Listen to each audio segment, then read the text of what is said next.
Hola, bienvenido al Ministerio Naví. Esto es Interpretación Bíblica.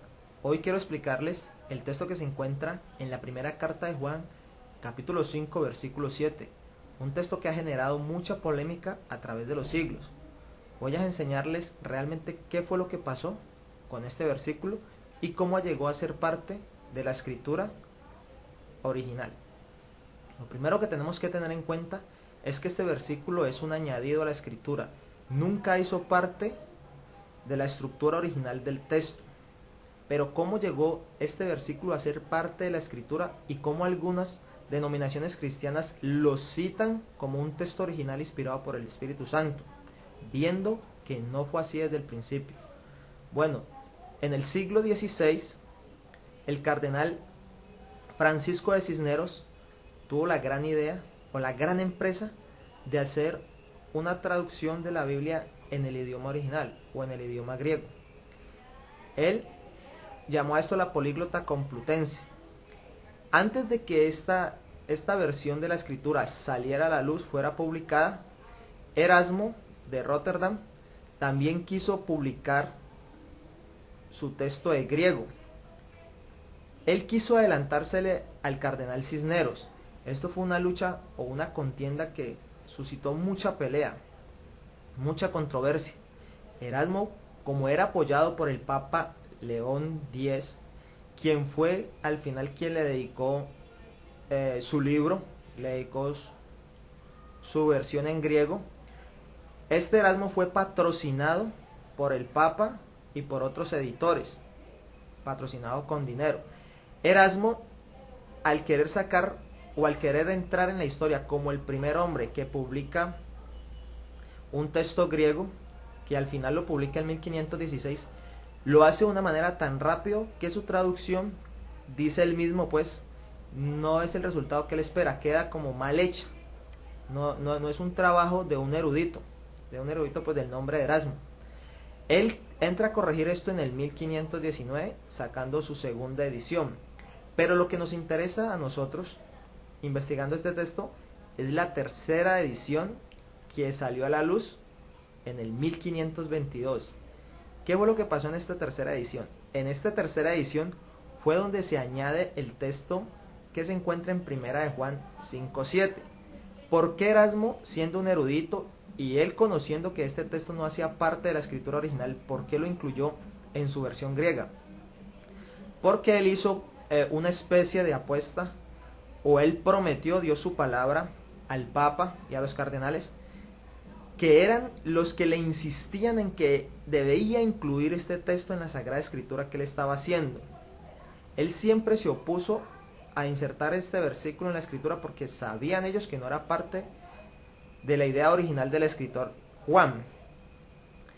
Entonces Erasmo les dijo: si me muestran un manuscrito donde se encuentra este texto, yo me comprometo a incluirlo. Entonces ellos le presentaron un manuscrito, el manuscrito 61, que es del siglo XVI, es un manuscrito muy temprano, y es donde se halló este texto de Juan 5:7.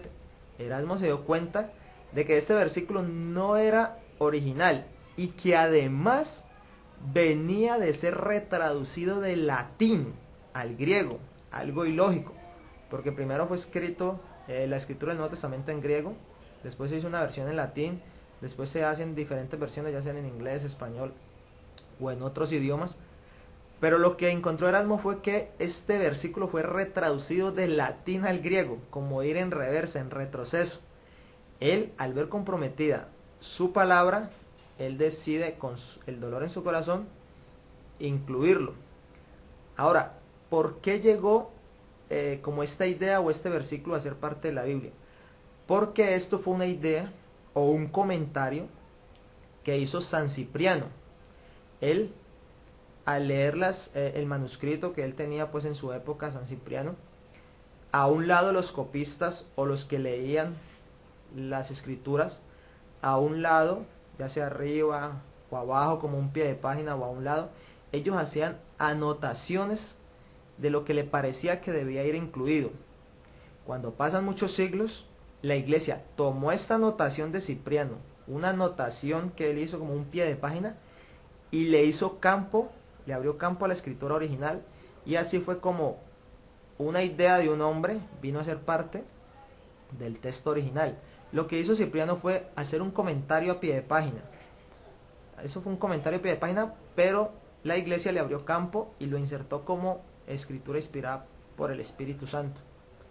Vamos a ver en la estructura del texto por qué llegó a incluirse. Si ustedes son buenos lectores de la Biblia, lo que pasó fue que el versículo 6 iba ligado al versículo 8. Voy a hablarles de esta manera.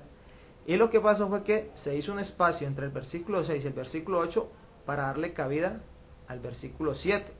Si ustedes notan, en el versículo 6 se está hablando de tres componentes o tres elementos, que es agua, sangre y espíritu, ¿cierto? Están hablando una ponencia que se le está haciendo a los gnósticos. Y en el versículo 8 les está diciendo, y estos tres dan testimonio, el espíritu, el agua y la sangre, que fue por lo cual mediante Jesucristo vino. Entonces, lo que hizo el escritor fue una dicotomía. ¿Por qué? Porque si ustedes pueden ver, en el versículo 7 inicia diciendo, porque tres son los que dan testimonio. Y en el versículo 8 repite la misma palabra, y tres son los que dan testimonio. Esto es una dicotomía. Entonces, el versículo 7 no se encontraba originalmente. ¿Qué era lo que se conocía originalmente en el versículo 7? El versículo 7 simplemente decía así: Otitri, isin y martiruntis, que traduce, y tres son los que dan testimonio. El espíritu, el agua y la sangre, que es ya lo que dice en el versículo 8.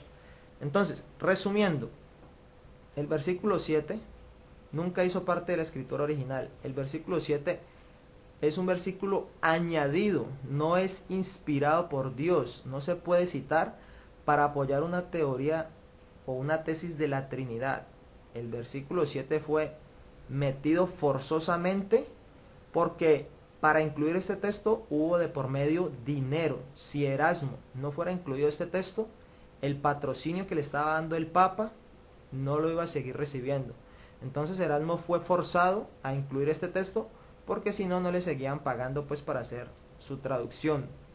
Vemos pues lamentablemente cómo por el dinero la Biblia ha sido forzosamente manipulada y cómo algunos a través de la historia llamados eruditos han querido incluir a la fuerza doctrinas que no van acorde a la palabra o al plan de Dios, porque el plan de Dios es demostrar que solamente existe un único sabio y excelso Dios, solamente existe un solo Dios, pero los hombres han querido incluir, forzar a que la escritura diga lo que ellos quieren que digan y no lo que Dios quiere transmitirle al hombre.